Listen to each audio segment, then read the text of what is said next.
Everyone, welcome to our channel. आज मैं एक बहुत ही इंपॉर्टेंट टॉपिक आपके लिए लेकर आई हूँ। बहुत ही जरूरी और बहुत सारी अच्छी बातें बताने वाली हूँ कि इन 50 दिनों में आप कैसे तैयारी कर सकते हो, क्योंकि आपके एग्जाम में 50 दिन बचे हुए हैं।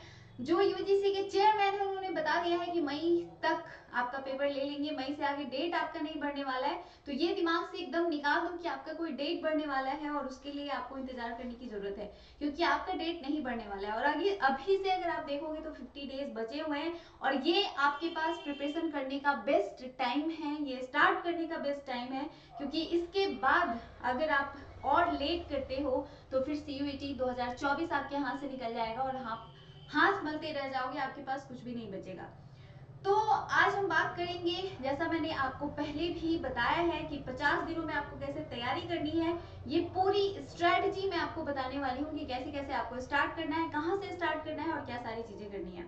आई होप कि आप लोगों ने फॉर्म भर लिया होगा। अगर फॉर्म नहीं भरा है तो भर लीजिए, और उसमें अगर कोई प्रॉब्लम आ रही है तो आप हमें कमेंट करके बता सकते हैं। तो चलिए देखते हैं एक एक करके कि आपको क्या क्या करना चाहिए। सबसे पहले इन 50 डेज की प्लानिंग में आपको पीवाईक्यूज देखने हैं, यानी कि प्रीवियस ईयर पेपर, कि कहां से क्वेश्चन पूछे गए हैं, क्या क्वेश्चन पूछे गए हैं, किस तरह के क्वेश्चन पूछे गए हैं। ठीक है, ऑलरेडी आपने 12th का सिलेबस पढ़ रखा है, आपको पता है कि 12th के सिलेबस से ज्यादा कुछ नहीं पूछेगा। तो एटलीस्ट आपको इतना आइडिया लग जाएगा पीवाईक्यू से कि कहां से क्वेश्चन पूछा जा रहा है, आप उस क्वेश्चन को कर पा रहे हो या नहीं कर पा रहे हो, और अगर नहीं कर पा रहे हो तो आपको कितना ज्यादा मेहनत करने की जरूरत है। तो ये सारी चीजें आपको पता चल जाएंगी प्रीवियस ईयर पेपर करने से। अगर आप डाउनलोड कर पा रहे हो एनटीए की वेबसाइट से तब तो ठीक है, अगर आप नहीं कर पा रहे हो तो टेलीग्राम ज्वाइन कर लीजिए या फिर व्हाट्सएप ग्रुप ज्वाइन कर लो, वहां पे हम आपको प्रोवाइड कर देंगे, वहां से आपको मिल जाएगा। उसके बाद आपको उसको सॉल्व करना है, सॉल्व करके देखना है कि आप कितना कर पा रहे हो, कितना नहीं कर पा रहे हो, क्या आप बिल्कुल भी नहीं कर पा रहे हो, क्या आपको पता चल पा रहा है कि कितने क्वेश्चंस आपको आ रहे हैं, नहीं आ रहे हैं। तो ये एक सेल्फ एनालिसिस है जो आपको सबसे पहले किसी भी एग्जाम की तैयारी करने से पहले आपको ये स्टार्ट कर देना चाहिए। अब इसके बाद बात करें सिलेबस की। मान लो आपने कोई सब्जेक्ट कॉम्बिनेशन चूज किया है, जैसे मान लो लैंग्वेज सिलेक्ट किया है, इसके बाद आपने सिलेक्ट किया डोमेन में कुछ सब्जेक्ट सिलेक्ट किया, जनरल टेस्ट सिलेक्ट किया। तो आपने जो भी सिलेबस सिलेक्ट किया है, क्योंकि 3 ही सेक्शन है और इन्हीं 3 सेक्शन में से आपको सिलेबस सिलेक्ट करना है, टॉपिक सिलेक्ट करना है, सब्जेक्ट सिलेक्ट करने हैं। और आपको इस बार सिर्फ 6 ही सब्जेक्ट ग्रुप आप सिलेक्ट कर सकते हो, इससे ज्यादा नहीं कर सकते हो, ये भी एक रिस्ट्रिक्शन है आपके लिए। तो इन 6, मान लो आपने 6 का 6 कर लिया है सब्जेक्ट ग्रुप, तो इन 6 में से किसका क्या सिलेबस है ये आपको सबसे पहले जानना चाहिए। मान लो लैंग्वेज में आपने इंग्लिश लिया है तो आपको पता होना चाहिए कि इंग्लिश में क्या क्या कौन कहां कहां से पूछेगा, कौन कौन से टॉपिक पूछेंगे। अगर आपको आइडिया है तो ठीक है, अगर आइडिया नहीं है तो कमेंट करके बताना, हम आपको सिलेबस के ऊपर वीडियो लेकर आएंगे। इसके बाद अगर आपने डोमेन में, फॉर एग्जाम्पल अगर आपको बीएससी करना है, ठीक है, तो बीएससी के लिए आपने फिजिक्स केमिस्ट्री मैथ्स या फिर फिजिक्स केमिस्ट्री बायो चूज कर लिया। अगर आपने बीएससी एग्रीकल्चर करना है तो आपने एग्रीकल्चर चूज कर लिया। अगर आपको बीकॉम करना है तो आपने अकाउंटेंसी चूज कर ली। अगर आपको मान लो बीए करना है तो बहुत सारे यूनिवर्सिटीज में बीए में सिर्फ लैंग्वेज और जनरल टेस्ट मांग रहे हैं। तो आपको ये पता होना चाहिए कि ये डोमेन जो सब्जेक्ट है इनका क्या सिलेबस है, इसमें कौन कौन से चैप्टर्स पढ़ने हैं हमें, इसमें क्या टॉपिक पढ़ना है हमें।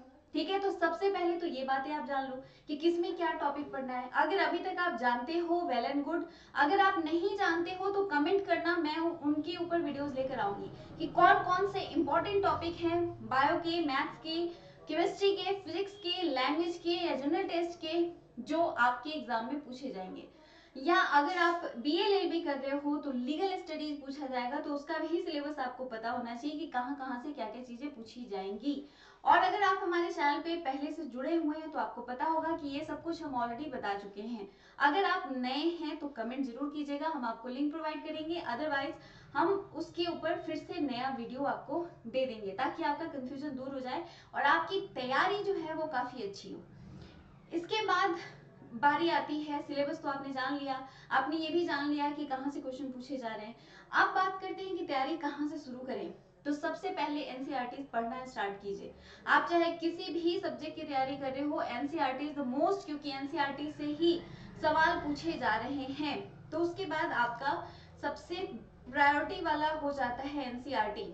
ठीक है, आपको यहाँ पे एनसीईआरटी सिलेक्ट करना है। ठीक है, ये ध्यान रखना, ये एनसीईआरटी जो है ना बहुत जरूरी हो जाता है। चाहे किसी भी चीज की आप तैयारी कर रहे हो, एनसीईआरटी पढ़ना शुरू कर दो।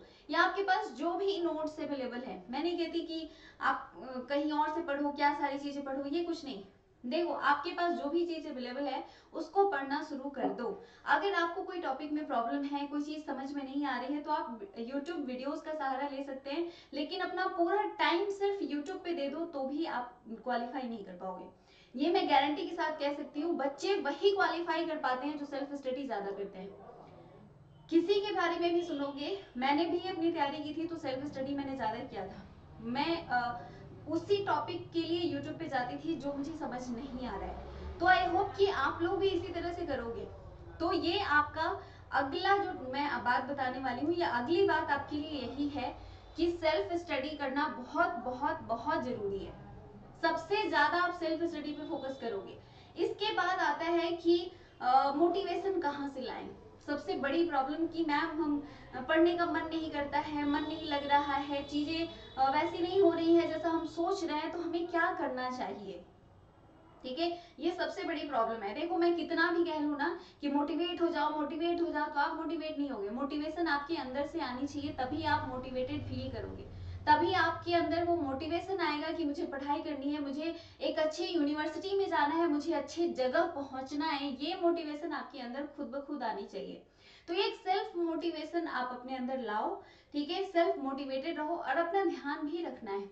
ये नहीं कि आप कुछ भी खा रहे हो, कुछ भी पी रहे हो, किसी भी तरह से रह रहे हो जिससे कि आप बीमार पड़ जाओ। और बीमारी एक बार इंसान को ना एग्जाम में बहुत पीछे ले जाती है।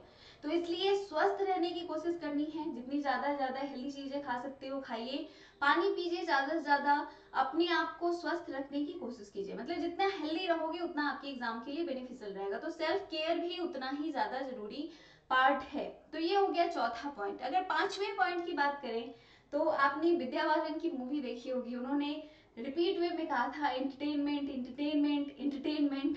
तो यहाँ एंटरटेनमेंट नहीं करनी है, यहाँ आपको प्रैक्टिस करना है।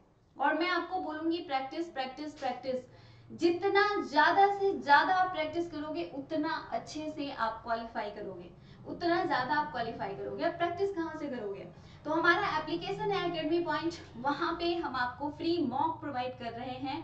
चाहे आप किसी भी ग्रुप के हो, चाहे आप बीकॉम वाले हो, या आप बीएलएलबी के हो, बीए के हो, बीएससी के हो, बीएससी एग्रीकल्चर के हो, किसी भी कोर्स की तैयारी कर रहे हो, आपके लिए सभी चीजें हम प्रोवाइड करेंगे हमारे एप्लीकेशन पे। कर भी रहे हैं। अगर आप क्लासेस ज्वाइन करना चाहते हैं तो वो भी कर सकते हैं। लिंक डिस्क्रिप्शन में दिया हुआ है, व्हाट्सएप का लिंक है, टेलीग्राम का लिंक है, सारे लिंक वहां पे आपको मिल जाएंगे। वहां से आपको ज्वाइन करना है और हमसे कांटेक्ट करना है। और क्लासेस आप अगर सिर्फ मॉक ज्वाइन करना चाहते हैं तो सिर्फ मॉक भी ज्वाइन कर सकते हैं। अगर आप क्लासेस विथ मॉक करना चाहते हैं तो क्लासेस विथ मॉक भी कर सकते हैं। जैसा कि सर ने आपको पहले ही बता दिया है, हर एक सब्जेक्ट ग्रुप के लिए हमारे पास सारी चीजें अवेलेबल हैं।